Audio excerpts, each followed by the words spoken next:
अस्सलाम वालेकुम मेरे प्यारे से यूट्यूब फैमिली। जैसा कि मैंने आपसे कहा था कि मैं आपके साथ शेयर करूंगी कुकिंग और बेकिंग ब्लंडर्स, जो मिस्टेक्स हमसे होती हैं। देखिए, कैमरे के आगे आपको सब कुछ बहुत अच्छा अच्छा नज़र आ रहा होता है, लेकिन हम भी इंसान हैं, हमसे गलतियां भी होती हैं और बाज़ का नुकसान भी हो जाते हैं, जिस पे हम उस टाइम तो बहुत दुखी होते हैं। बाद में तो खैर बंदा हंस ही पड़ता है, अपने दुखों पर भी बाज़ का इंसान हंस पड़ता है। कोई ऐसी बात नहीं है। आपको अंदाज़ा होगा कि हमारे भी बिहाइंड द कैमरा बहुत कुछ गलत हो रहा होता है, लेकिन उससे मायूस होने की बजाय हमें अपनी एफर्ट को रोकना नहीं है, हमें आगे बढ़ना है, हमें कोशिश करनी है।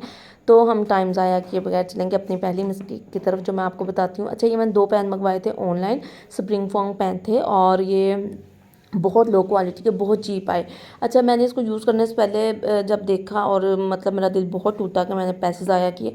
लेकिन मुझे ये था कि कोई बात नहीं, अगर क्वालिटी थोड़ी हल्की भी है काम तो करेंगे ना। लेकिन इन दोनों के साथ मुझे ऐसा वर्स्ट एक्सपीरियंस हुआ कि उसके बाद ही मैंने बिल्कुल साइड पर रख दिए हैं, मैं इनको यूज़ नहीं कर रही। मैंने 2 स्पंज एक साथ बनाए। एक छोटे साइज़ का स्पंज ये ओवन में चला गया और जैसे ही मैंने ये दूसरा जो बड़े पैन को रखने लगी तो ऐसा हुआ कि चिरागों में रोशनी ना रही। मैंने अपनी मदर से कहा कि मैं सेल को पकड़ती हूँ, कैमरा ऑन करती हूँ, आप ओवन में ये वाला मेरा पैन उठा कर रख दें। उन्होंने जैसे ही इसको उठाया, कैमरा दूसरी तरफ था, ओवन पे फोकस कर रहा था, तो ये सारी बेस इसकी नीचे से अलग हो गई और ये बैटर गिर गया। यानी ये इतना चीप पैन था कि इसका लॉक ही खुल गया, इसने वज़न ही बर्दाश्त नहीं किया बैटर का।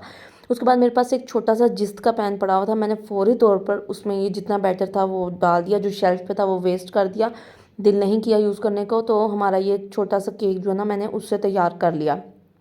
अब आप ये देखें कि जो मैंने छोटा केक बनाने के लिए स्प्रिंग फॉर्म पैन में रखा था ओवन में, वो मुकम्मल तौर पर जल गया और उसी टाइम में उसी सरफेस पे जो मैंने दूसरा जिस्त के सांचे में बनाया था, वो मेरा केक तैयार होकर निकल आया बिल्कुल ठीक।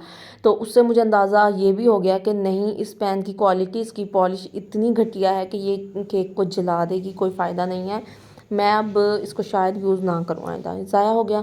अच्छा हाँ, उसके बाद दूसरी मैं आपको बात बताती चलूँ जो मेरे साथ हुई। अभी पिछले दिनों ही मैं एक दिन फिर केक बना रही थी, आजकल केक ज़रा बन रहे हैं। तो मैंने ना उसके लिए आइसिंग का बड़ा प्यारा सा कलर तैयार किया और थोड़ी देर बाद मेरा बाउल उल्ट गया, ठीक है, फ़र्श पे गिरा, मेरे कपड़ों पे गिरा। वो जो फ़र्श पे गिरा मैंने डिस्कार्ड कर दिया, चेंज कर लिया। उसके बाद मैंने देखा कि मेरी आइसिंग बहुत थोड़ी सी रह गई है, जबकि जो फ़र्श पे गिरी थी वो बहुत थोड़ी सी थी। मतलब आइसिंग की मिकदार बाउल में थी ही नहीं तकरीबन। खैर, मैं दोबारा ना आइसिंग बना सकती थी, ना मेरा मूड था कि मैं क्रीम को दोबारा से व्हिप करूँ और ए टू जी सारा काम करूँ। मैंने जो थोड़ी बहुत मौजूद थी उससे ऐसे टूटी फूटी सी डेकोरेशन केक पे कर ली। और रात को जब मैं कुकिंग करने के लिए किचन में आई तो ये सीन था, मेरी इतनी सारी आइसिंग, ऐसे 2-3 धब्बे लगे हुए थे बड़े बड़े से आइसिंग के। और वो जिस जब बाउल शेल्फ से नीचे गिरा तो वो जो नीचे कैबिनेट्स थी, सारी आइसिंग उन पे लग गई और मुझे उस टाइम में कहीं किचन में ये आइसिंग नज़र नहीं आई।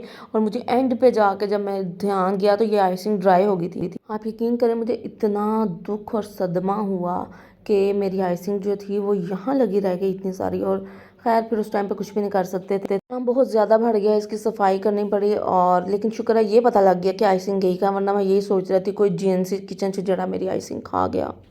अच्छा, तो फिर थर्ड ये हुआ कि मैंने बनाए टॉर्टिया रैप्स। कुछ टाइम पहले वीडियो भी अपलोड किया, कुछ दिन पहले उसकी, लेकिन उसका प्रॉपर क्लिप डिलीट हो गया। खैर, मैं आपको बता देती हूँ हुआ क्या। मैंने उसकी सॉस बनाई, सॉस काफ़ी अच्छी मकदार में बना ली मैंने। और जब मैं टॉर्टिया रैप बनाने लगी तो मुझे फील हुआ कि नहीं, ये ज़ाया होंगे इतने सारे, मैंने इसलिए सिर्फ 2 बनाए। अब वो सॉस इतनी सारी थी, मुझे ये था सॉस पड़ी रहेगी, टॉर्टिया रैप तो फ्रीज़र में होते हैं, कोई ऐसी टेंशन नहीं है। तो मैंने सॉस सोचा सारी यूज़ कर लेती हूँ। मेरी बहुत बड़ी गलती थी ये सारी सॉस को इस्तेमाल करना। ये ना कम से कम 4 से 5 रैप्स की सॉस थी, जो मैंने सिर्फ 2 रैप्स के अंदर अच्छे से भर भर के लगाई। और उसके बाद मैंने इसको सैंडविच मेकर में रख दिया। और जब मैंने सैंडविच मेकर का ढक्कन उठाया 4 से 5 मिनट के बाद, तो मेरा रैप जैसे मुकम्मल ब्लास्ट नहीं हो जाता और उसकी सॉस सारी बाहर आ गई। ये इतना ब्लंडर था, मुझे बड़ा अफसोस हुआ।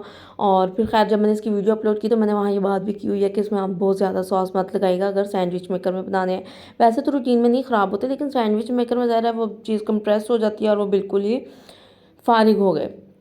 खैर, खाने के काबिल थे, लेकिन वीडियो में दिखाने और उसको अपलोड करने के काबिल नहीं थे। फिर खैर, मैंने जो पुराने क्लिप्स थे पहले डिफरेंट टाइम्स में बनाती रही, मैंने वो क्लिप्स अटैच करके, कहीं साइड में किसी की तस्वीर पड़ी हुई थी, किसी का क्लिप था, तो मैंने वो भी करके एक वीडियो बनाकर अपलोड की।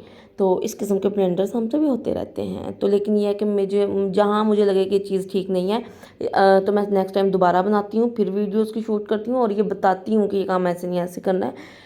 तो फिर हाजिर होंगी। उन्हें दुआ ना करे कि मज़ीद गलतियाँ होन मेरे को। अच्छा कोई चंगी गल नहीं, लेकिन जैसे ही कुछ और क्लिप्स इकट्ठे होंगे तो मैं दोबारा हाजिर होंगी उनके साथ। तो अब मुझे दें इजाज़त।